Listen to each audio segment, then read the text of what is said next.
Guinée, pourquoi on diabolise le colonel Tiegboro sur un sujet qui n'a pas de sens? Le fléau de la diabolisation des personnalités publiques prend de plus en plus de l'ampleur au niveau de l'opinion publique guinéenne.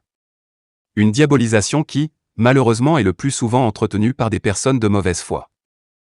Parfois, on crée des débats autour de certaines personnalités alors que ça ne vaut pas le coup.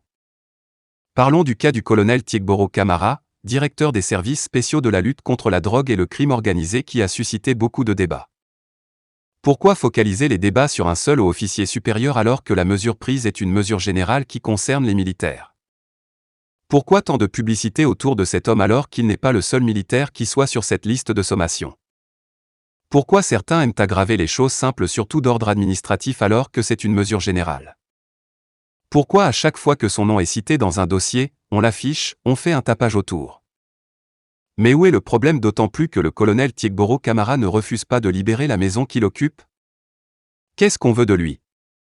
Ce qu'il faut savoir et qu'il faut retenir, le colonel Tiegboro est un soldat républicain, un patriote, un officier au service de la nation qui met toujours l'intérêt supérieur de la nation au détriment de l'intérêt personnel ou individuel.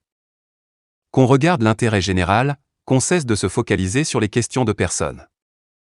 Certes, son nom est très connu par des Guinéens, mais cela ne suffit pas pour qu'il soit le fonds de commerce de certains qui alimentent des débats vides de sens, alors qu'il y a des sujets qui intéressent l'opinion publique. Pour moi, je pense qu'il faut dépersonnaliser les débats en Guinée pour qu'on avance dans la paix et dans le développement harmonieux planifié par le président Mamadi Doumbouya. On doit tout l'accompagner dans sa direction générale et l'aider à réaliser ses rêves pour ce pays de façon inclusive comme il le prône depuis le 5 septembre dernier. Regardons la Guinée et avançons sans traiter les problèmes individuels à chaque occasion, c'est en cela que chacun de nous gagnera dans l'harmonie retrouvée. Que Dieu bénisse la Guinée, les Guinéens et transforme les mauvaises personnes en bonnes personnes.